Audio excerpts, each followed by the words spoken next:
hills of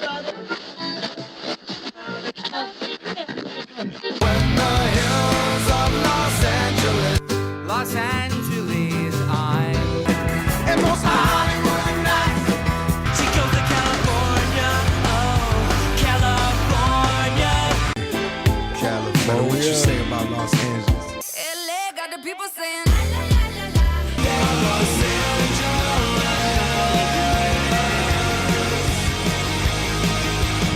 You're listening to Corner of the Galaxy on cornerofthegalaxy.com.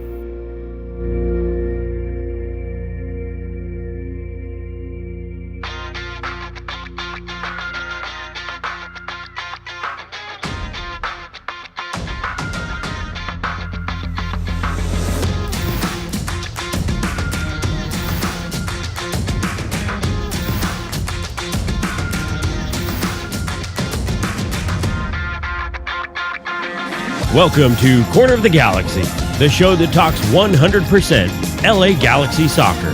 We're glad you could join us. Now it's time to sit back and relax as your hosts navigate through the twisting, turning, but never boring world of the five-time MLS Cup champion, LA Galaxy. Hello, everybody, and welcome to Corner of the Galaxy on cornerofthegalaxy.com. I'm your host, Josh Guesman, coming to you on a Thursday, June 10th. I almost forgot what day it is.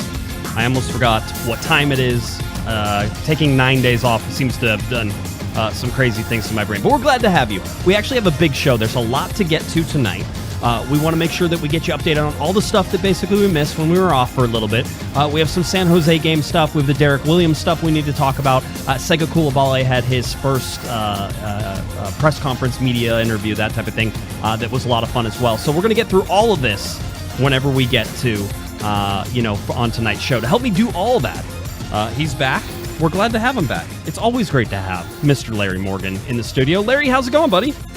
Hey, Josh. Thanks for having me back. May I be the latest in a cast of hundreds of thousands to welcome you back from your vacation. And can you recap your vacation in 30 words or less? In 30 words or less. Yes. You know what? It was relaxing. It was exhausting. It was a good break. The kids behaved for the most part, and I got to visit Maryland and North Carolina. Overall, got to see some family. Got to feel almost normal. Maryland and North Carolina are very open, so there wasn't a lot of requirements to do a lot of stuff, which is interesting and a little scary, and also was nice. So, and did you run into any of those little insects that have suddenly started coming out of the ground after 17 years? Those cicadas. Yeah. Did you see any of those things? Those are nasty little buggers. Yeah, I was. I did not. I think we missed them just barely. You're lucky. So whenever we were in Maryland, it was cold and rainy. I don't know if that had anything to do with it. And then when we were in North Carolina, apparently they hadn't started emerging down there a little bit further in the south. But every 17 years, they just run all over the place, and they are loud and they are nasty little things. Well, yeah, and they're quite ugly. Yeah, well, I mean, I guess they could say the same about this podcast too, especially tonight. So, That's right. We're hanging in there. How have you been doing, Larry? Good, good.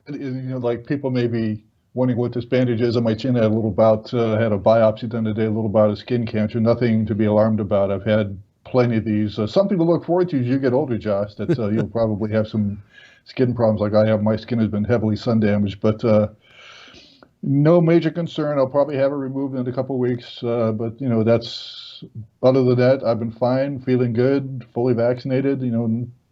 Just playing it safe as always. So everything's doing okay. And it seems like the Galaxy last played about 6 months ago.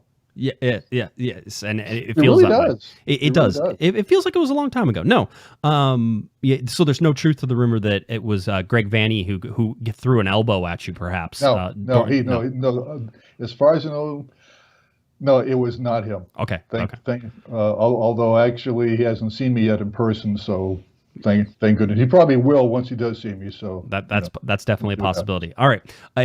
Before we get too deep into this, one of the guys who's not here, you're filling in for the Hammer tonight. It is his birthday. I don't think that's the reason he didn't want to come on the show tonight. He's actually off for about the next 3 weeks. I have some good guests lined up for you, so you guys will be good. Sophie will be coming back. I also have a very good surprise guest coming up in the next couple of weeks as well. So so we'll got that. But happy birthday, Hammer! Happy birthday, Hammer! He's turning saying 73 is what I heard. That's what it looks like anyway. I thought it was 71. Okay, but, you could be right. You Yeah. know him better. You talked to him already. We'll today. ask him. Although with the gray hair he has now, probably pretty close to 70, 71. Yeah, absolutely. So we have that. My birthday is coming up in July. Your birthday is coming up in August. I mean, August. there's a lot of We won't say COG how old birthdays. I'm going to be. No. I let it out a little bit. I know. I know people are going to be like, "Hey, you guys are like 17 minutes into the podcast. You haven't talked to Galaxy yet." I'm turning 40 at the end of July 23rd, and I'm thinking about throwing a 40th birthday party at a brewery where we had done a live show and having a live podcast, a live Corner of the Galaxy podcast / Josh's 40th birthday. They loved us there the last time we did that show. It was a big hit, and they really appreciated the business, and it went off extremely well. We'll see if maybe we can put something together. There's a lot of games in July, so I'm a little hesitant to do it in July because we sort of need a little bit of a day where everybody can travel down and come to Orange County because everybody's already like, I don't want to do that. So anyway, that's where we're at. That's nice little stuff that we wanted to get to. The other thing is that if you're listening to this on YouTube, there's a good chance that Larry will be single tracked at one point during this because we still haven't figured out why, but for whatever reason all of his audio always seems to come in one channel. We can fix it on some things, we can't fix it on other things. So if that happens, you can say it in the chat room, but I already know. So I do have a singular type of personality anyway, so that's it's to be expected. Okay, good. I'm glad. I was going to say whatever that means. I was going to say that you're just. I thought you were single. I'm still surprised that you're going to be married for 40 years. 40 years. Yeah. So you guys got married the year I was born. Congratulations. And our grandson is 9 months old. There you go. Congratulations. And as we continue to stay away from Galaxy stuff here as we're going, I promise there's something. My sister actually just had her baby last night. So a little baby girl, all healthy. Uncle Josh? Yeah, again. So yeah, wow. so a little niece. I had a nephew. Nice. She had my nephew about 2.5 years ago, I guess. And so now a little baby girl. So Claire's with us. So that was all fun. So there we go. That's what we got. I think we're up and ready to go. We are absolutely 100% ready to talk about the LA Galaxy. So let's tell you a little bit about something that's not 100% LA Galaxy. Let's talk about the pop-up that's coming. The blue, white, and gold pop-up is happening on Saturday, June 12th.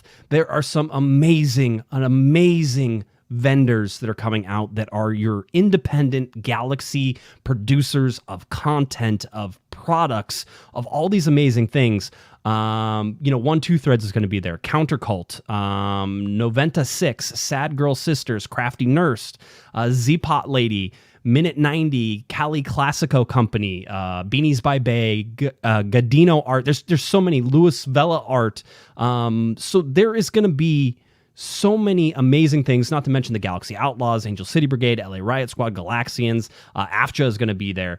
So Da Vinci Ice Cream, which, by the way, is a huge supporter of LA Galaxy and things. So I wanted to give everybody a heads up that that's coming up on Saturday. I'm going to try to make it out there. I may have to grab a whole bunch of children with me and take them with me, but if I have to, I will.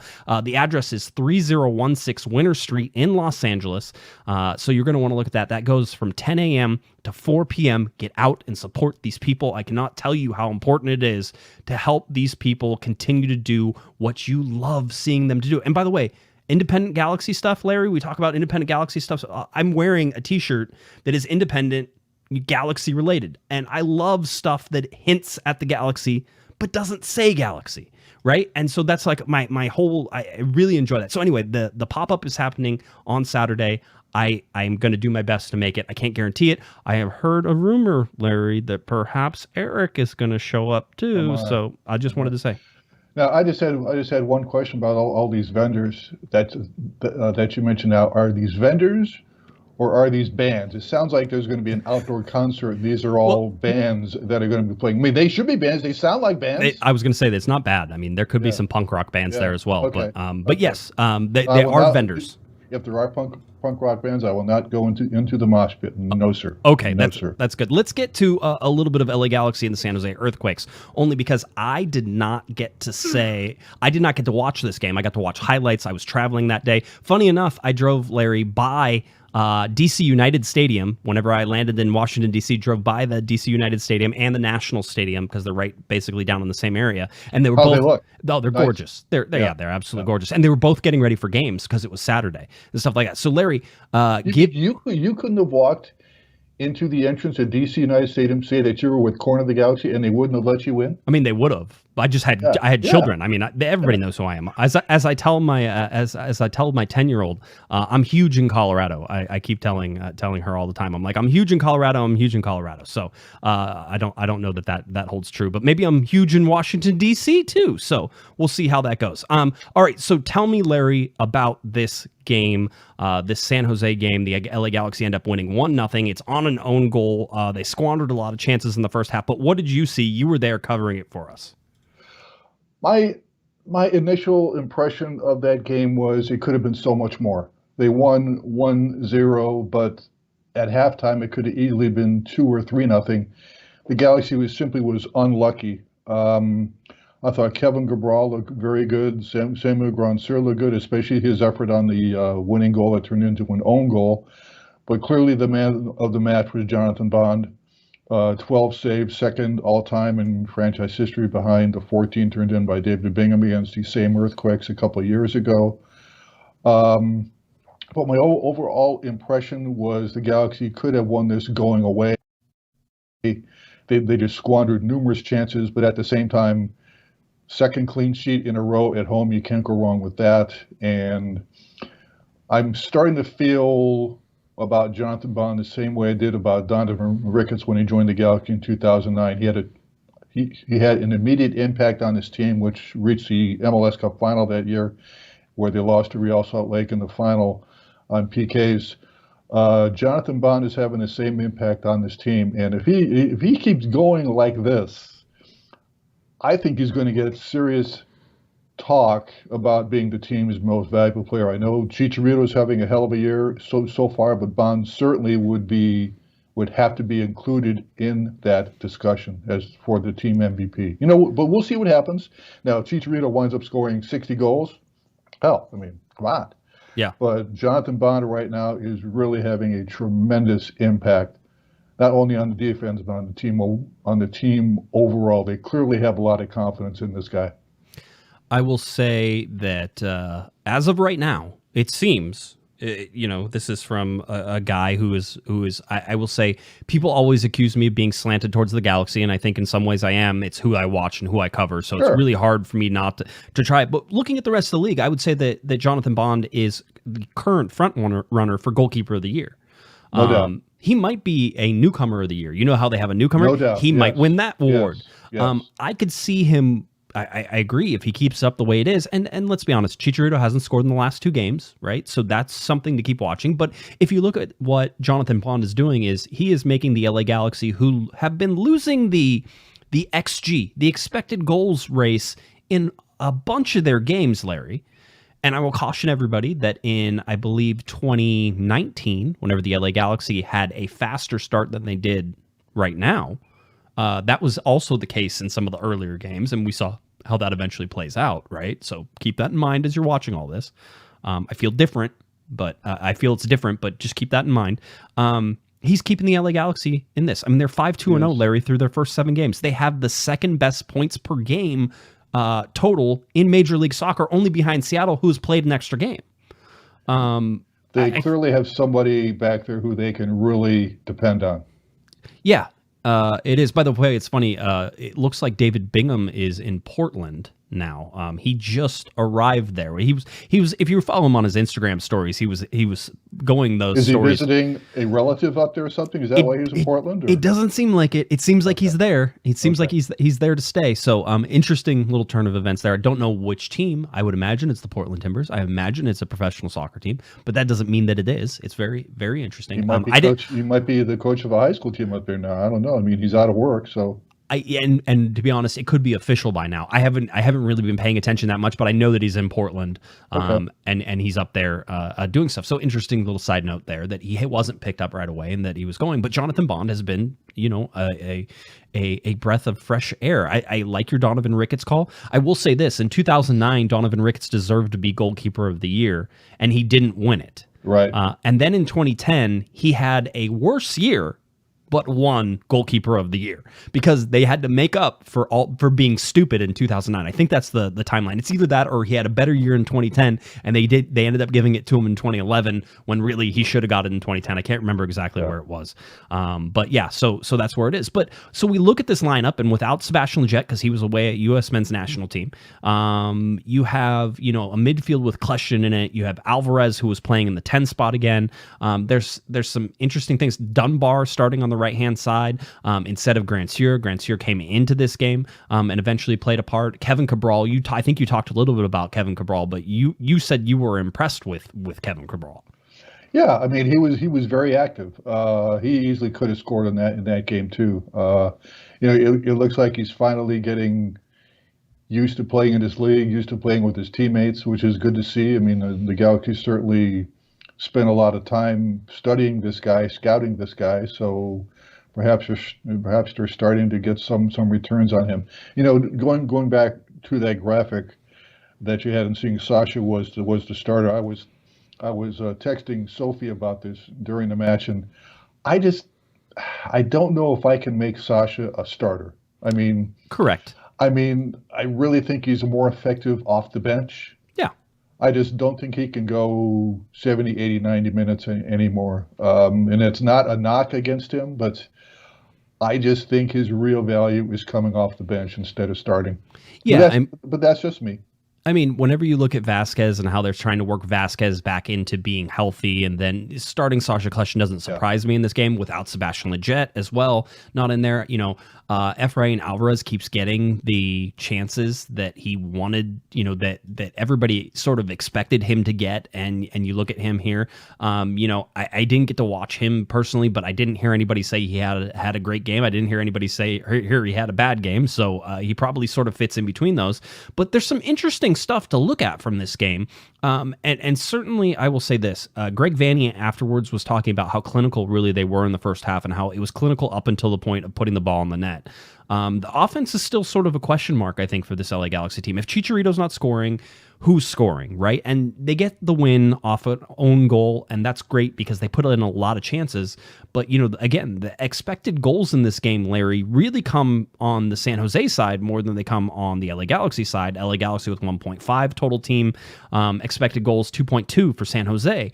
21 shots, though, for the LA Galaxy to 18 shots for the San Jose Earthquakes, but only 8 of those on target for the LA Galaxy, while there were 12 on target for the San Jose Earthquakes. I think the Galaxy, even though they've been giving up a lot of shots, Larry, I think that they have been allowing some of those shots from places that aren't as dangerous as maybe some other teams. So they're not allowing, and you can go back and look at the shots that were actually in this game. There were shots inside the box. There were probably too many. But in the whole scheme of things this season, I feel like the Galaxy are limiting and pushing teams to take shots, worse shots than maybe they would have in the past. Sure, I think so too. But in this Earthquakes game, I'm sure that you saw the highlights. Bond came up with a couple of brilliant back-to-back saves in the late going. I mean, he clearly was the main reason why the Galaxy won that game and got another clean sheet. But you're right, though, about the shots against the Galaxy. Yes, they have a lot of shots, but how many quality scoring chances have those been? Unlike maybe last year or the year before that. Certainly, I think that has to do with having a quality goalkeeper back there now. Yeah, it does. That they're able to do what they've been doing. And a little bit of a patchwork defense just in terms of, I mean, you can't even say that because Nick DePuy and Dan Steres have been playing together for a while. Rajo and Steres have been playing. Villafana is the new guy there. Bond is the new guy. But at the same time, Villafana is just he's so consistent with the He's a rock. effort He is. that he's a rock back there. So you don't have to worry about him where it's at. I do worry about whenever I look at the average positions about where the LA Galaxy are doing. And I always say go to the passing network, right? I'm a big fan of the passing network and sort of how that gets put together. And the biggest thing about the passing network isn't so much in this graphic that sort of shows, and you and I were talking, you said it scares you. There's too much geometry in it whenever you look at it. But the biggest thing about the passing network for me, one, is it shows where the passes are really coming from, where the concentrations are. But the most important thing I see is average position on this as well.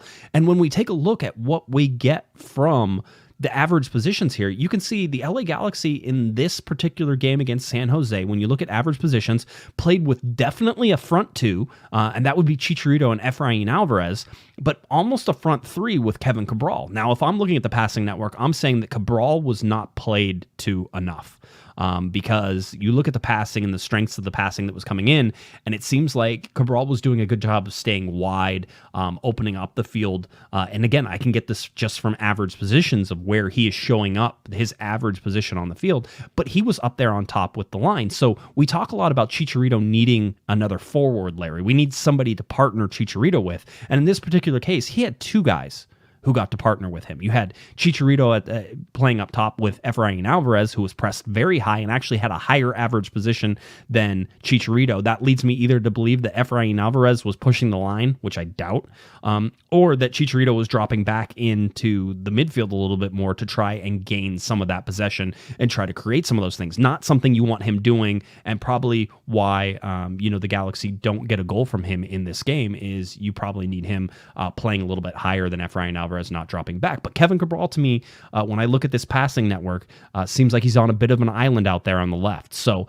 that's what I take from watching highlights and then seeing the passing network. Another impression I have of Cabral is I compare him a lot to Emma Boateng when he was here a couple of years ago. He's another one of those guys who makes running fast look so easy. Yes. And not Smooth. a lot of athletes can do that. Yeah, Very smooth. smooth runner, Yeah. deceptively fast, and if you blink, he's by you. And one last thought about the defense that you were talking about. When are we going to start to give credit to Dan Steres Oh no, everybody. for the unheralded work he does? No. You and I apparently are president of the Dan we talk Steres. about it all the time. No, we're president of the Dan Steres fan club. Everybody else is ready they're ready to dump him immediately. As soon as Koulibaly is ready, they want Dan Steres gone, shipped to some island, probably Taiwan, Japan. It's almost unfair, the lack of credit he gets. It's almost unfair. Well, it is unfair. I tend to agree with you. I will say this, that I will imagine it's going to be the same as whenever Dave Romney was here, and everybody was like, oh, Dave can go. Well, and then Dave Romney goes and is now part of MLS's best defense. With Walker Zimmerman, yes, he's a part of that. But yes, that is where I sit there and sit there. Just you and me, Larry. It's just us. We like defenders. I played defense. I get it. It was funny because we're going to talk about Pipo Gonzalez playing in the Costa Rica game against the U.S. men's national team. Costa Rica ended up losing 4-0. Everybody said Pipo got exposed on a play whenever Daryl DK ran by him, and I think eventually ended up scoring a goal on that. Yeah. But that really wasn't even the case. What happened is Pipo Gonzalez stepped, and his right back, and I don't know who it was, dropped. So if the right back steps with Pipo Gonzalez, Daryl DK's offside, but he's not because the right back dropped, and it makes people look old and slow because he's literally moving in the opposite direction of Daryl DK whenever that play happens. So there's things in this that you have to take into account. I like Dan Steres. I hope that he stays, and I am of the belief that he doesn't just cede his spot to Sega Koulibaly whenever Derrick Williams eventually comes back as well. So competition always makes you better. That's fine. And the better the competition, the better you play. It's true in any sport, certainly in this sport. Yeah, absolutely. And Dan Steres has told us earlier this season he welcomes the competition. Well, I mean, what else is he going to say, though? Yeah. I mean, it's one of those. I respect him for saying that, and that's good. But what else is he going to say? He's going to say, well, no, I don't want any competition. I mean, everybody would like to just have their starting spot. Let's be honest, right? Yeah. But, hey, that's not how it works. Everybody would like to have your podcast. No, they wouldn't. Some people think they would. They wouldn't. 50%. I told everybody in the Discord whenever I came back yesterday, and I said, "Hey, I'm back," and they're like, "Oh man, we missed you." I'm like, "I didn't miss any of you." I go, "Not even one, not even for 1 second." I love everybody. I appreciate you. But when you that's live the way to make new fans. I was going to say, when you live and breathe the Galaxy and news 365, 7 days a week, 24 hours a day, and you get to shut off for 9 days, it's wonderful. I enjoyed it immensely, even though there were some things that tried to pull me back in a couple times. But possession equal on this one, 50-50 on the possession, shots on goal 21-18. We talk about, just sort of the overall of this is the result of that Jonathan Bond was the guy who kept the LA Galaxy winning this game. Yes. They won the game because of him. He ended up getting the Team of the Week nomination, and then he ended up getting the Player of the Week, which for a goalkeeper is a difficult thing to do. Well deserved in this case, in my humble opinion. Absolutely well-deserved, and a lot of fun to sort of pay attention to. All right, let's get to Derrick Williams suspended. The suspension and sort of where that came down while I was on vacation. So I was able to sort of follow that and find out some things. So I have some interesting news on all that. I have some breaking news probably on some of that as well. Some inside info that I was able to sort of break or figure out whenever I came back. By the way, Patrick gave us a $5 super chat and says that I was president of the Super Dave Romney fan club. Still am. Dan Steres has been playing great. So there's Patrick. So Patrick is also part of our fan club, apparently, that we have going on. And by the way, I think Will also dropped us a $1 super chat before we even started the show because we were a couple minutes $1. Late. Just really? He must be on a budget. Will dollars very well appreciated. Maybe Larry lives, up high in his castle, but $1 is appreciated for me. But anyway, so the Derrick Williams suspension, this was something that we knew was coming. We knew the MLS disciplinary committee was going to rule on this, Larry. And we knew and expected that there were going to be additional games for multiple reasons. One is that Andy Polo, severe, a pretty serious injuries in all sort of accounts, not life-threatening, but could be career-threatening, and you don't know how he responds and recovers for any of this stuff. We talked about his injuries, but that he's out for the rest of the year. That seems pretty obvious. So Greg Vanney, even before this came down, sort of understood the ramifications and that there was going to be additional games. We all knew there were going to be additional games on this.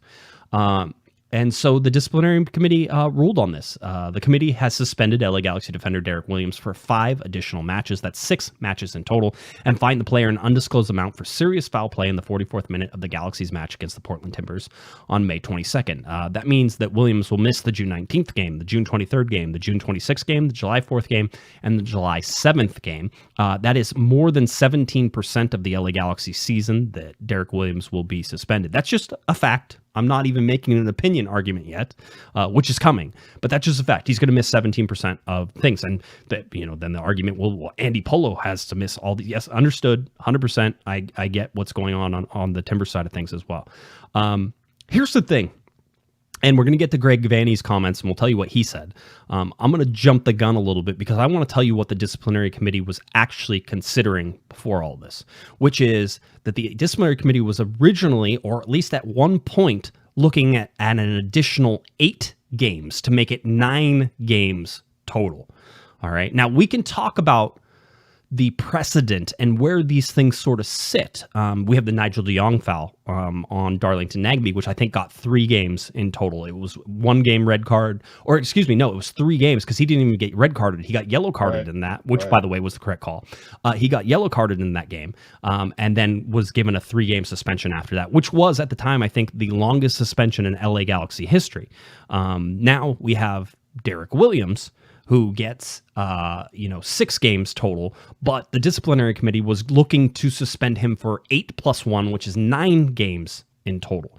That puts it in the longest suspension ever in history of Major League Soccer, which was Brian Mullen in 2011, and that was whenever he broke Steve Zakuani's leg, and it was I'm going to use this term, and then Greg Vanney is going to use this term in his quote, a non-soccer play, right? Because Mullen was upset that he didn't get a call. Retaliatory play. Yeah. It was a retaliatory play. It was not going for the ball. It was none of those things.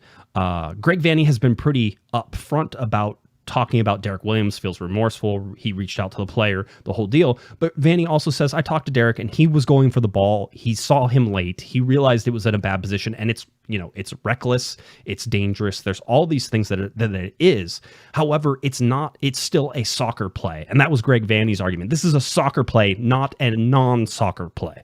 And for the disciplinary committee to even get it in their little tiny minds, as you can tell, I don't like the disciplinary committee. I think that they like spin a wheel of punishment and just like blindly with their eyes closed stick it. I would say blindly, except that I feel that, and certainly talking with some people around the organization, the LA Galaxy, they certainly feel that media pressure coming from national media figures and from social media, fans being upset and yelling at MLS and trying to take Derrick Williams' livelihood away from him for a boneheaded play, but nothing malicious. They caved to that pressure. Now, I don't know how it went from 8+1 down to the 5+1, which is what it was. I don't know if there was an appeals process. I don't know how. I just know that eventually that is what the number they settled on. So when you look at this, understand the disciplinary committee, Larry, wanted 9 games, which would have been the second longest suspension in Major League Soccer history. When I was watching the game and when I first saw the play happen, first saw the tackle, I said, and he got red carded, I said, I believe he's going to get suspended at least 3 additional games. And then as it turns out, he was going to need surgery to repair, I think it was a torn meniscus and a ruptured quadriceps. I'm thinking, oh boy, what are they going to do to him now?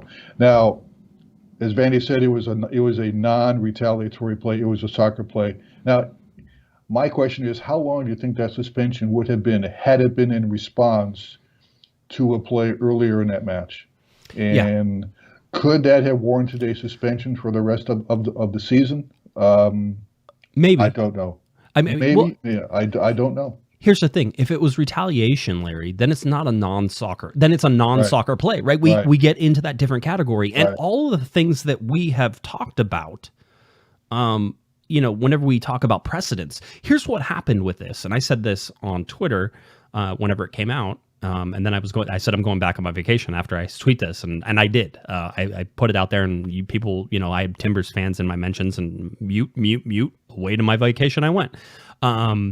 Is that the disciplinary committee set a new precedent with this. Because either that, Larry, or the disciplinary committee is of the opinion that it was malicious and he was trying to hurt somebody. But if they really thought that, then it should have been 10 games. It should have been 10, 11, 12 games if they thought he did it on purpose. So to me, it's like whenever you see a player that can't decide whether to shoot the ball or cross the ball, right? And you get that shot pass that ends up like going like into the bleachers somewhere, and it's like, oh, well, they couldn't make up their mind. This is what the disciplinary committee did. They launched a shot into the bleachers because they couldn't make up their mind of whether this was intentional or whether it was just a soccer play and a poor judgment of things, which is what it was. It was horrible. Nobody's saying it's not a red card. Nobody's saying it's not, 3 games plus 1, which would have been 4 games or 3 games in total. And Greg Vanny said it as well. He goes, and I'll quote him here. And by the way, you should go to the website, our YouTube page or our website, and you can see the full press conference. I asked this question, Greg answered it. And he says, and I quote, "Look, I get it where the league wants to make a point. At the end of the day, the tackle was a soccer play. Yes, it was reckless. Yes, he came in hard, but there was no intent. It was not a reaction to something. It was an attempt to play the ball and play soccer, and from that side of it, I think the suspension was a bit harsh. But I also understand there was a player on the other side whose season is probably done. I do sort of get it. I had a number in my head that I thought was going to be harsh, and let's just say it was a little more than that," he went on. "We take it and we deal with it. Our team will move forward. Derrick will move forward, and we'll keep him engaged and ready to go. We respect the decision, but it wasn't what I had expected." And I think that sums it up much better than I would have ever said it, Larry. Now,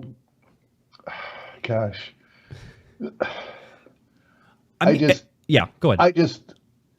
I just can't help but go back to trying to figure out how long the suspension would have been had it been a retaliatory play. I mean, the other stuff that figures think about that. The other stuff that figures into this is guys like Stu Holden, who got Nigel de Jong suspended for broken by de Jong. Sure. By the way, you know that Stu Holden also broke somebody's leg in playing soccer too, right? You know that happens. So this is the thing. But whenever Nigel de Jong made the tackle on Darlington Nagbe, there was outrage, and Stu Holden was calling that game, and he was out there, one of the saying that he needed to be suspended for a long time, and Nigel got 3 games out of it. Without the national media attention on some of this stuff, I think that the MLS disciplinary committee could do a better job of figuring out what their precedents are and then applying those in it. Now, we're in a different, how do we say this? We're in a different world now, right? Because there's a lot more focus on taking dangerous plays out of soccer. I mean, it used to be if you got the ball and then you went through somebody, that was fine. You can't do that anymore. So, like, yes, the game is getting quote unquote softer, but they're trying to protect people's livelihoods. I get it. There's no malicious intent in this. I know the outcome. I get the outcome, but you cannot base punishments on outcome because sometimes, Jack McBean had his collarbone broken by Nat Borchers in a game. Another one of your favorite players. That's the whole thing, is that everybody that's opening a can of worms talking about Nat Borchers. Oh, boy. Yeah, I think he's one of the dirtiest players in Major League Soccer, and nobody ever sits there and says it. He tried to kill Giassi Zardes on a sideline tackle that if Giassi doesn't jump out of, he gets probably definitely season-ending injured. He's up there with Steven Lenhart, the former Earthquake guy. Yeah, and Steven Lenhart was just a pain. Nat Borchers hurt people. He broke Jack McBean's collarbone. I mean, so do you want to? So should Nat Borchers be suspended for 40 games or for 10 games or whatever it was? He wasn't suspended. I think he got a yellow card on it. He may not even have gotten a yellow card on it, right? So I mean, you cannot apply the punishment to the outcome. That's not how it works. And in this case, Derrick Williams got it wrong. But there was no intent in it. So yeah, that's it. We're over the Derrick. I want to move on past it, but I wanted to focus in and give you the information about 8 games being a number at one point that the DisCo was thinking about. So 8 now, plus 1. One last thing on the suspension. If it had been less than 5 additional games, what do you think the reaction would have been around the league? There would have been upset people. Yeah. But at least the disciplinary committee could have held on to a precedent understanding, of saying, listen, it was a non-soccer. Here's another thing is there's no transparency, right? The disciplinary committee doesn't get to explain to us their reasoning. And maybe their reasoning is, well, Derrick Williams was retaliating for something. Maybe that's their reasoning. If that's their reasoning, Larry, I can almost see the suspension, right? Sure. They'd be wrong, but I could see the suspension at least. You could see that. So yeah. Anyway. Oh, they're asking in the chat room. They're going to go look up those tackles, the Nat Borchers tackle. You better warn them about the McBean one. Yeah, the Zakawani one. Yeah, the Zakawani one. Don't watch that. That one's not fun. But you will never find a clip of the Borchers tackle on Zardes. Maybe I have it on my Twitter way back in the day, because it was not even a foul. Borchers ended up getting the ball. The thing is that he would have killed Giassi Zardes if Zardes doesn't jump over him whenever it comes. Zardes saw him lining him up. So, yeah, anyway. So that's where we sit with that. Let's get to more good news, and was certainly Player of the Month, Mr. Chicharito Hernandez. Javier Hernandez, 7 matches, 7 goals, 1 assist. A good one. I think they combined 2 months to get him Player of the Month. But that's fine, however they want to sort of do that. And the other thing that we can sort of say is that Chicharito is the leader right now in Major League Soccer of goals. So Javier Hernandez has 7 goals. You have Rui Diaz with Seattle, who's played 1 more game, has 6 goals. Jesus Medina has 5 from New York City FC, New York City FC, despite the fact that they play on a postage stamp at home at Yankee Stadium, is actually a very good team this year, something to watch. And then you have Alan Pulido from Sporting Kansas City, and Sporting Kansas City is a very good team this year as well. But as you can see, all good teams whenever they have guys who are putting in a lot of goals. So that makes some sense. Yeah. I was going to say, every time I watch Javier Hernandez play, I am amazed at the transformation that's come over him. Comparing him to what he was last year. I mean, he's fit. He looks like he's lost about 20 pounds. He's happy. He's committed. It's stunning, the change in this guy. It's so much fun to watch, isn't it? He's fun to watch, right? Yeah. I mean, and it looks like he's clearly having fun. Not just because he scored 7 times, but it looks like he's clearly having fun out there, which is great to see. It was, I think, a deserved award. I like watching him play. I just want the LA Galaxy to figure out ways to make him more dangerous. And I think that's going to be on Greg Vandy to figure that out. He is, and definitely, if you go back and you look at some of those passing networks and the average positions, they are definitely putting players up on that line to give Chicharito someone to run off of. And Greg probably won't tell you that they have two, and he's actually, Greg he will admit, yes, there are people. He's like, but you don't need to play in a 2 forward, formation in order to get that. And Greg talked about Kevin Cabral whenever he would come in, about being able to press that line and get all the qualities of being able to play up top with Chicharito from a guy who's not necessarily playing up top, right? That's what Efrain Alvarez is doing as well. He's moving up into that second spot, so that way Chicharito can play off of him. You need to see more production out of Efrain Alvarez if he's going to continue to play that spot. I like the small progressions that I'm seeing. I'm not convinced that he is a starter in Major League Soccer. So he has to show it. If Vasquez is healthy, if Sebastian Lletget is in this game, Efrain Alvarez is not starting that game, and we all know that. So I need to see more. I need to see more from Efrain Alvarez. But is he ready to give more now? I'm not sure. I'm not sure. He has the age. He has the experience. He has to, and it's not even. I always say, he certainly has the potential, but there's growing to be done. Yes. Yeah. Yes, but he is a young guy. What is he? 18 years old? Yes, he's 18. Yeah. But there's 17-year-olds right now who are bossing around, Major League Soccer, and you can go to San Jose and I think it's Caden Cowell, although there's all these like Cowells and Cadens and all these Bradens and I don't know. There's a bunch of names out there I cannot keep straight. That's for sure. Whenever it goes. Efrain Alvarez, this is his chance. This is the chance. I had to go on the MLS. They did the power rankings, and they invited me on to talk on their Twitter Spaces. Andrew Wiebe and Matt Doyle. While I was on vacation, by the way. See, can't always get away from it. I heard you. So I did it. I'll tell you this. I'm surprised that your wife let you go for that amount of time to do that. She was taking a nap, so it was fine. Oh, okay. She didn't know. I'll tell you this. I was while I appreciate being on, I think they missed an opportunity to talk about how good the LA Galaxy are, and instead they wanted to talk about young players. They wanted to talk about Efrain Alvarez and Julian Araujo, and for me, Julian Araujo is head and shoulders above Efrain Alvarez right now, and it's not even close. One of those guys is going to Europe, whether it's this summer or this winter. That guy is Julian Araujo. That is not Efrain Alvarez. Not for vacation either. He'll be going over there permanently. He is absolutely there. I mean, I'm all for letting Alvarez continue to develop through this year, but I have to feel this year is a telling, sort of year about whether or not he's going to be able to continue to progress in Major League Soccer or go somewhere else. So that's all interesting stuff there. So Chicharito, Player of the Month, that's good. Now we'll go to Rayan Revelason, and that's not how you say it.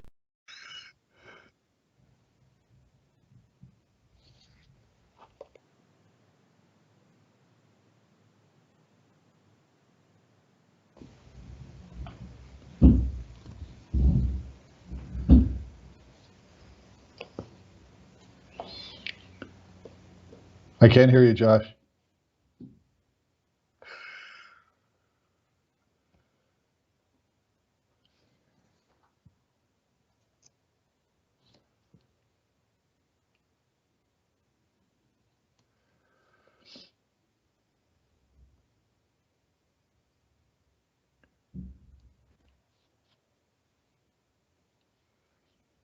Can't hear you.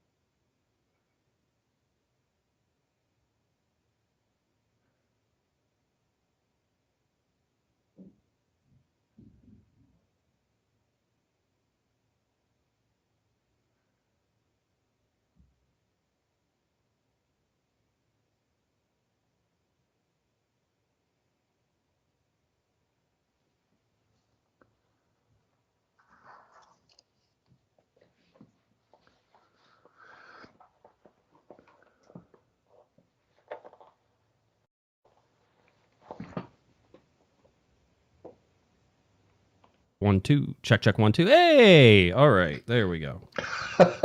I have no idea. It's a live show. What do you want me to do, Larry? Yeah.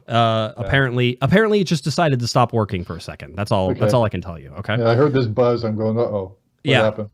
Where did that cut out? We were talking about Revelason. Did we get anywhere past that? I was about to say I was impressed with your command of the French language, and then it just went Okay, so anyway, we'll go back and always fun on a live show. Will he ever arrive? That's my question. I mean, Vanny is asking himself the same thing. It seems like Greg Vanny is in a position right now where he is frustrated by the Galaxy's lack of ability to get people in. Yeah. And I think he's showing that frustration a little bit more than maybe you would expect him to, because it is the organization.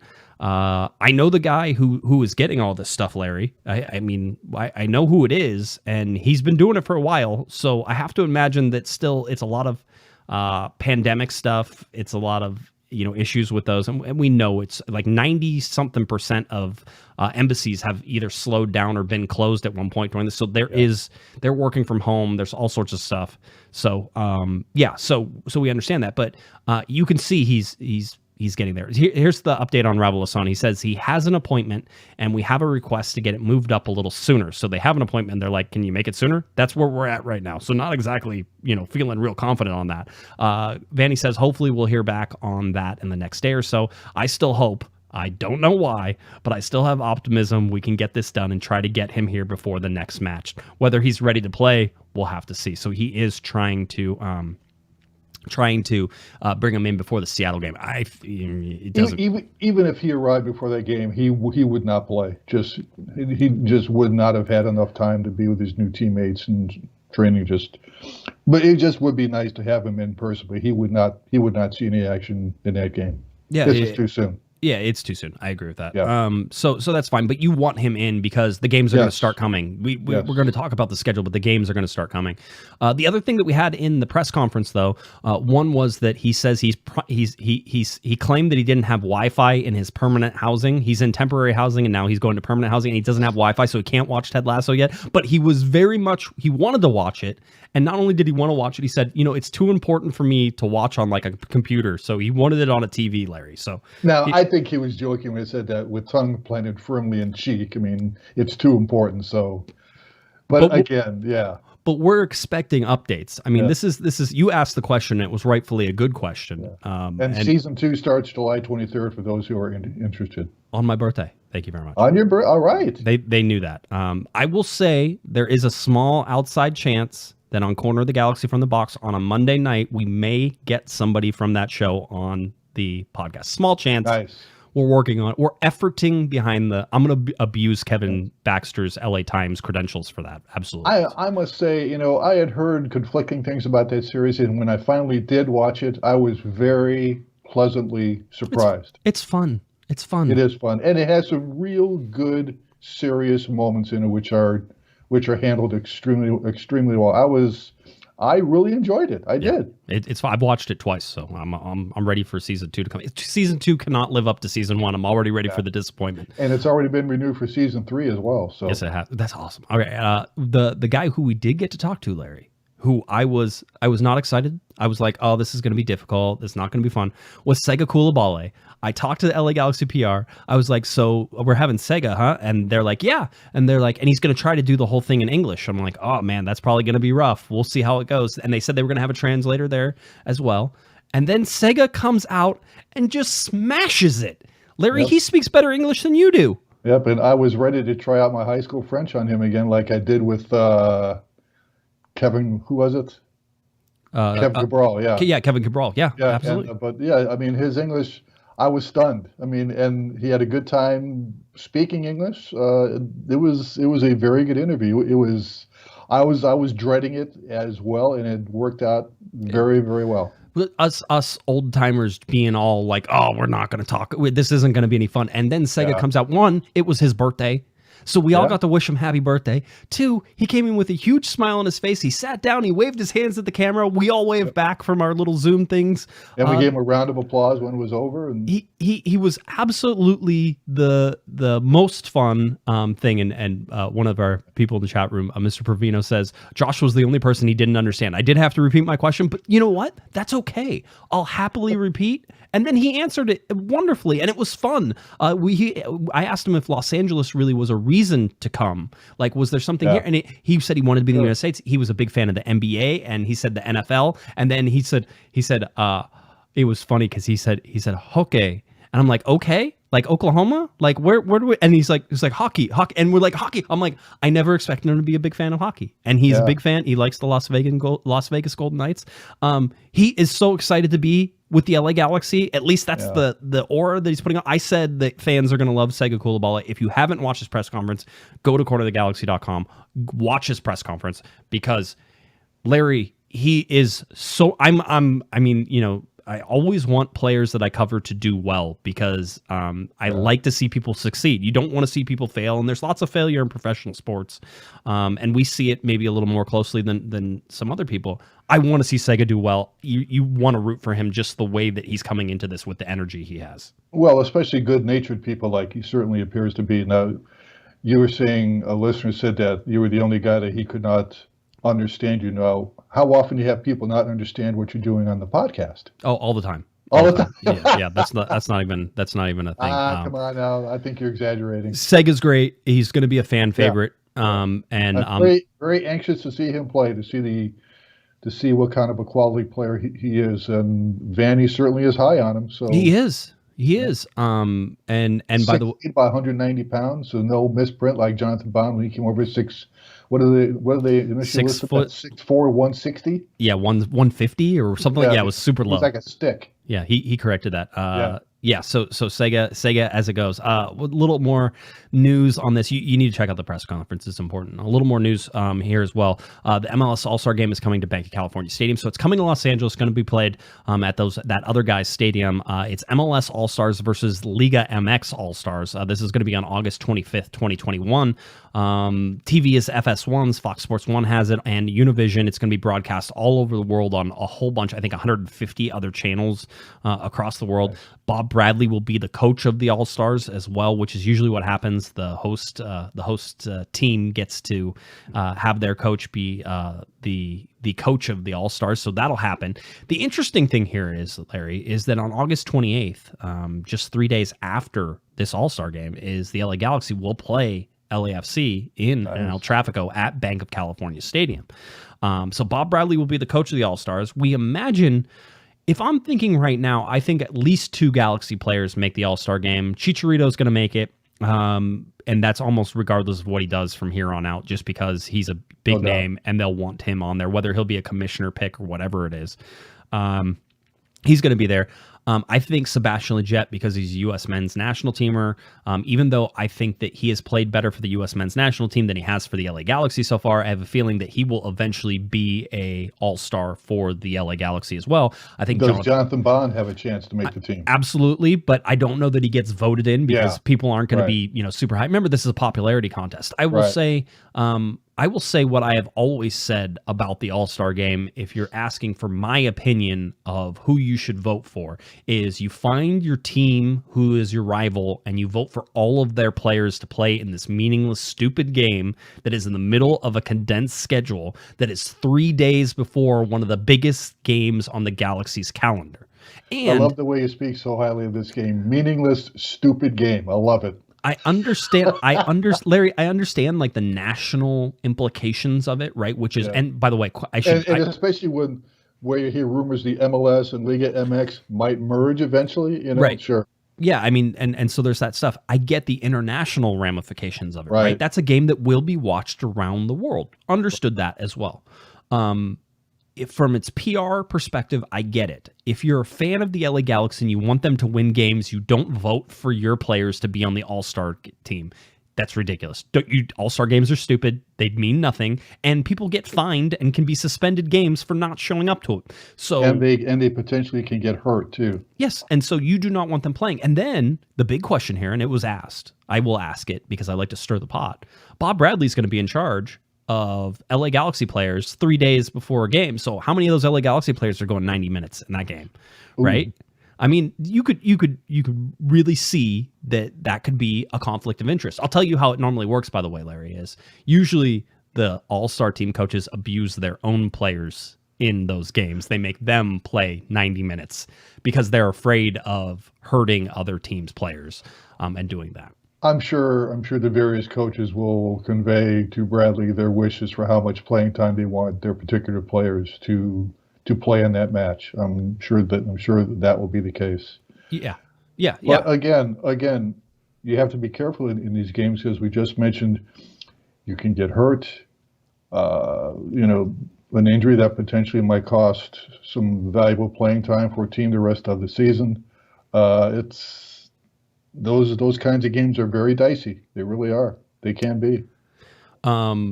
Let's get a little bit about that game, the August 28th away match against LAFC. That time has been changed. I know most people got that, but it was supposed to be 5 p.m. It's now 4 p.m. nationally televised game.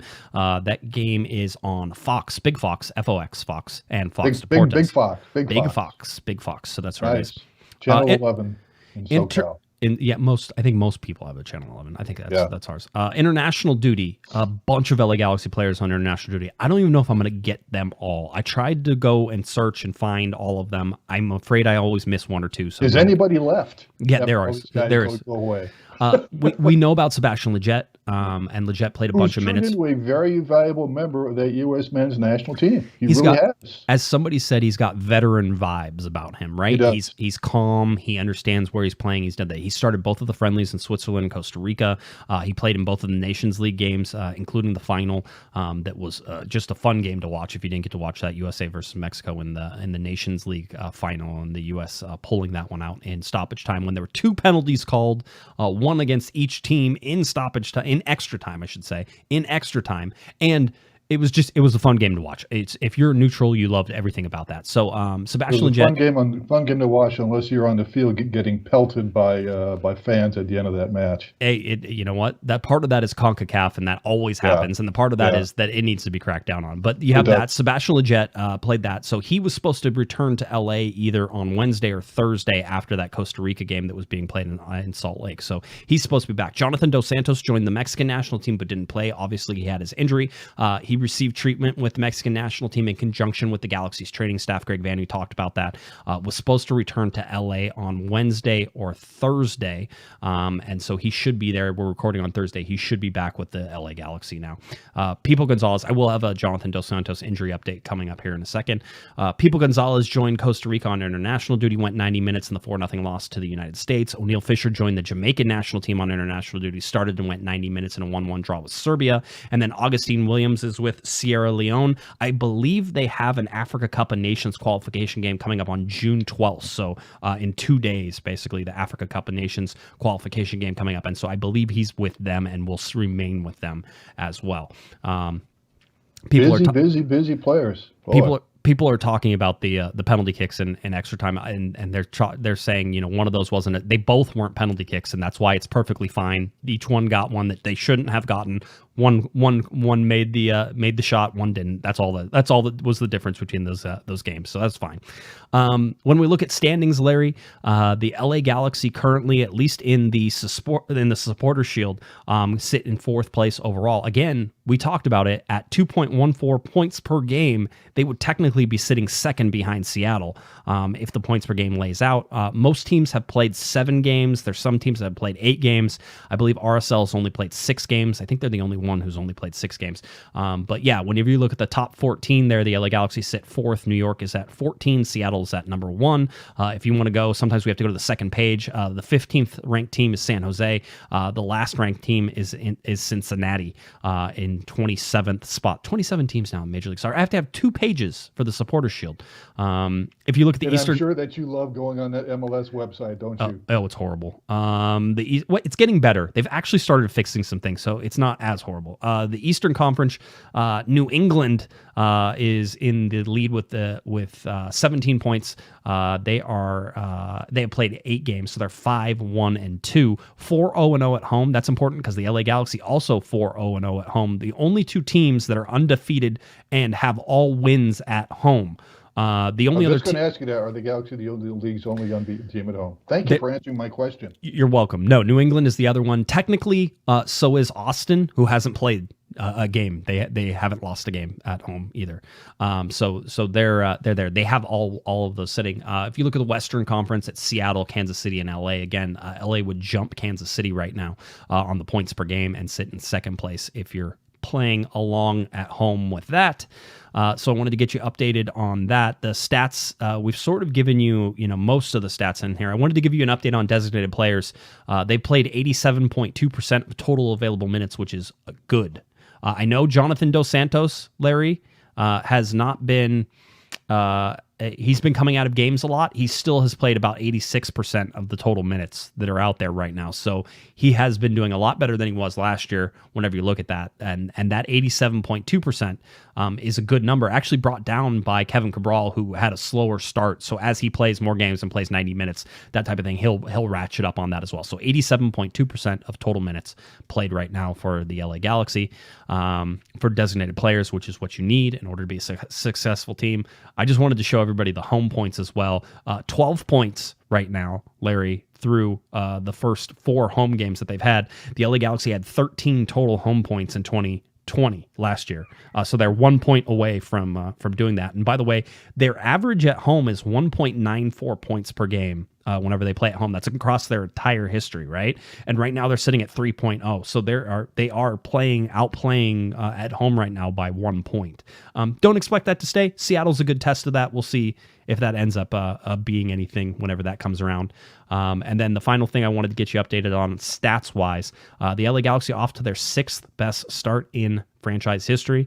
I would point out that 2019 technically had a better start. So if you're playing the home game along there, you know how 2019 ended up, and you can see where 2021 is. So just sort of keep that in mind as we look. But in 2020, they had 8 points through the same number of games, and they have 15 points, almost double the number of points whenever you look at the stats. So yeah, that was sort of a little stats fun there, Larry, for everybody, so that way we could get through that.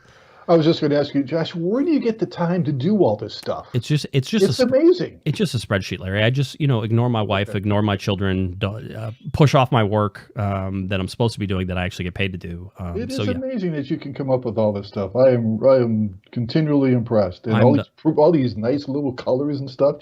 I'm the master of evasion, Larry. You try to give me something to work, I will work on Galaxy stuff instead every time. When we look at the schedule for the LA Galaxy coming up, it's starting to get busy. They're real busy. This is it. Only 3 games in June, but you have to imagine that there's been 3 weeks off to start June. So basically, the remainder of the month is game. So it's Saturday, June 19th against Seattle Sounders. Obviously, that's the big one. More coverage of that as we go through next week, and then Wednesday, June 23rd. So again, home game on Saturday, away game on Wednesday at Rio Tinto Stadium right now. So not a huge trip up to Vancouver, just over to RSL in that. So that'll be Wednesday, June 23rd, and then away Saturday, June 26th at the San Jose Earthquakes at 7 p.m. Game being played at PayPal Park there. But July starts to get real busy. You will have the normal July 4th game, Larry. We have the game that's midweek right after that, July 7th against FC Dallas at home. So 2 home games there. Away Saturday, July 17th to Vancouver. Again, Rio Tinto Stadium right now. Wednesday, July 21st away to RSL. I wonder, can they just stay there? Do they have to come back? That might be a good idea. It might be worth it. I would, if the league allows it, I would stay there. They got the Motel 6 over there or something like that, so. Yeah, it's one of those. A budget trip. That's right. Saturday, July 24th, the LA Galaxy have a game away at FC Dallas Toyota Stadium.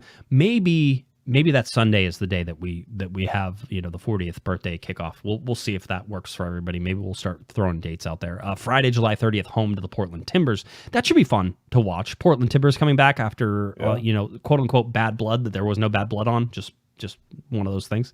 So that's where we're at, 7 p.m. Pacific time, that game on July 30th. So that one's at Dignity Health Sports Park and an ESPN game. The men wearing shorts are going to be pretty darn busy as it looks right now, Mr. Guesman. Very, very busy. That's why you need to get Revel in. You need to get Derrick Williams back. You need all those bodies for what is about to start to happen. And Sega, you got to get him started, absolutely, to play a little bit too. The big news for June 19th, the LA Galaxy just announced today is they're having the welcome home tailgate presented by Modelo. The timeline for all of this is pretty interesting. 12 p.m. is when the gates are going to open. From 12 to 5:30 p.m. is the welcome home tailgate. From 4 to 4:45 p.m. special performance by LA artists and Galaxy supporter Murs. So Murs is going to be performing, which is amazing. And then 6 p.m. LA Galaxy versus Seattle Sounders capacity crowd. And by the way, I checked with the LA Galaxy just because I didn't want anybody yelling at me and saying anything. Was tailgating is open. It will be open. You're allowed to tailgate in the stadium and all the places that you are normally allowed to tailgate around the parking lots. Because I think there's some parking lots you can't tailgate in, but in the parking lots you're allowed to, you will be allowed to. How nice you think it'll be being at a full capacity stadium once again with such an important game on the horizon. That's so much fun. You know, we all talk about the atmosphere at the LAFC matches, but I think the atmosphere of this one is going to rival that easily, if not surpass it, especially the way the teams are going this season. I will say this, and I've said it multiple times on this podcast, and everybody can just listen to me say it again. The Roaring 20s came about after the flu pandemics of 1917, 1918. The Roaring 20s were a response to that pandemic, at least in some part. And I imagine that you're going to see something similar to that, which is in the next couple of years that people are going to want to get together. You know, you missed it. You know, you want to do it. I know that everybody wants to go back to that stadium and have a good time. I will tell you this, the LA Galaxy, I talked to him today. I asked when the guidance will come for what will happen once you're inside the stadium. Well, you have to wear masks. We have to show verification of vaccines because the California suggested guidelines is that for people who can prove that they have been vaccinated, they don't have to wear a mask. We'll see what the LA Galaxy decide to do and how that works, and then how you even enforce any of that. And that's a whole other discussion. But as of right now, I don't have that information. We're expecting we will have that information maybe Monday or Tuesday of next week. So be on the lookout for that, and we'll bring it to you as soon as we have it. I would think you will have to wear a mask regardless. I mean, stay safe, stay smart. I don't know. I don't know. And the reason is that the California guidance on that is not that, right? And so whenever, and the Dodgers are doing something where they're verifying people's vaccinations. And if you've been verified that you've been vaccinated, you don't have to wear a mask. Again, I don't know how you enforce that, how you notify, but that is one of the things that is sort of coming up. Injury updates, and then we'll sort of close the show out with some rumors. So it's injury update. Jonathan Dos Santos received treatment while he was with the Mexican national team. We told you about that. Vanny said that he expects Dos Santos to start on-field training this week, so basically getting ready for this Seattle game this Monday, Tuesday, and would be available to play in that Seattle game. That's his belief, and that's what he thinks is going to happen. All right. So, did I get any of that wrong, Larry? Can I go break people's hearts now with rumors and stuff? No, I'm just one last thing about Dos Santos. You have to wonder about this guy. Why can't he stay healthy? What is the issue with his leg, with his cramping, with just something's going on there, which I don't think they've been able to figure out yet. And I'm admittedly a little concerned about his longevity, not only on this team but in this league. Well, and I think his career as well. If he can't get this under control, then I mean it's sort of it's tough. It's tough. So. Okay, the rumors. Okay. Let's go. Rumors. Let's start with one that has once again resurfaced, and I don't know why we have to talk about this, but I get laughed at whenever I ask stupid rumor questions by people who I ask these to, and I got laughed at. You, Josh? No way. Yes. No way. Well, I mean, it's in good-natured fun. It's fine. Okay. And the people I talk to are understanding that I have to come to them and ask them these questions, and so they understand that, and I get realistic answers whenever I ask. So, Mario Balotelli has been loosely linked to the LA Galaxy again. Balotelli is currently with AC Monza in Serie B in Italy. His contract is up at the end of the month. They are linking him to a move to MLS, and they say that the LA Galaxy is there. I can tell you from my discussions today, the LA Galaxy are not interested in Mario Balotelli, and I feel like I've even said this before. A bad guy. I mean, a talented player, but a bad guy. But a misdirected enthusiasm for things, I think, in some ways. You have to be really good to pull some of the stuff that he would like to do, and he's not that good. So that's where it is. The LA Galaxy are not interested. My buddy John, by the way, said, we have Sega. We need Super Mario, right? I thought that was a good joke. I thought it was great. So I was very excited whenever he said that. I'm supposed to give him credit, so I gave him credit. Thanks, John.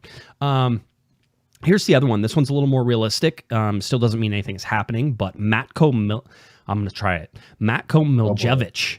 Matko Miljevic to the LA Galaxy. He's a 20-year-old attacking midfielder born in the United States, has U.S. and Argentine citizenship, hasn't been playing a lot, is currently in Argentina with Argentinos Juniors Dos. So he's with them. I will tell you this, the LA Galaxy have scouted Miljevic before.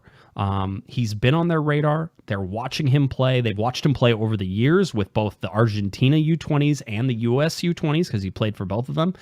He will remain on the LA Galaxy's radar. But at this point, without games and without sort of showing that he is in form, none of this feels imminent or close. So yes, they have seen him. They know who he is. But I don't think anything is happening there right now. So just sort of keep that. With all these rumors and all these players being linked with the Galaxy, you have to ask yourself, with Jovan Karofsky probably doing most of the overseas scouting, how many frequent flyer miles does this guy have? Jovan Karofsky? Wow. A lot. I mean, I'm sure he gets to do that cool, like, snazzy thing that the IRS always wants you to, like, claim, which is you have the company pay for all of your business travel, and then whenever you go on personal travel, you get to just use the points, and you never have to, like, you get to fly for free wherever you go. That's nice. that's the scam in there. The IRS wants to call that compensation. The IRS can go fly a kite. So anyway, so that's where we're at with the LA Galaxy. I think that wraps up the show. A lot of little things that we sort of wanted to touch on. We will have a show on Monday. Kevin Baxter's back in the country. He and I actually landed at LAX, I think approximately 45 minutes from each other in different terminals. We wouldn't have run into each other. I don't even like him that much, but we were both back in the country. Would you have gone out of your way to avoid him had you seen him in the terminal? Yeah, absolutely. I would have been like, "Oh, there's Baxter. We're out. Let's move. Let's move quickly. I don't want to talk to him face to face. It's enough. I have to see him at games. That's not true. I actually like Kevin. I might be the only one that I do.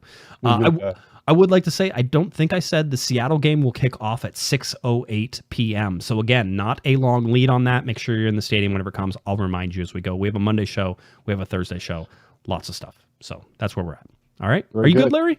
Yes, sir. Thank you for having me on again. And again, welcome back to Southern California, and welcome back to your podcast. We missed you. I'm glad. I almost forgot how to do this, and apparently my mic will just cut out in the middle of stuff too. So I don't know. Whatever's going on is going on. We'll figure it out eventually. Maybe I'll even hit the wrong button whenever we get out of here. So especially when I'm on the show. Absolutely. All right. If you're looking for Mr. Larry Morgan on Twitter, please head on over to nowhere because he's not on Twitter. Everybody knows that. That's a joke that we play every time he's not there. He stalks Twitter. He knows what goes on with Twitter, but he's not on Twitter. Head on over to cornerofthegalaxy.com where you can find Larry's writing and all that fun stuff. So please head over there and check it out. All right. If you're looking for me on Twitter, it's at Guesman, Guesman, and of course at Galaxy Podcast, cornerofthegalaxy.com. Videos, podcasts, articles by the lovely, the wonderful Mr. Larry Morgan. You can find it right there as well. So please go check it out, cornerofthegalaxy.com. Thanks for your support. Thanks for listening. Thanks for taking a little vacation with us. And thanks for coming back once again. For Mr. Larry Morgan, not on Twitter, I'm Josh Pato Guesman. You've been listening. You've been watching to Corner of the Galaxy on cornerofthegalaxy.com. Have a great one, everybody. You've been listening to the Corner of the Galaxy podcast on cornerofthegalaxy.com.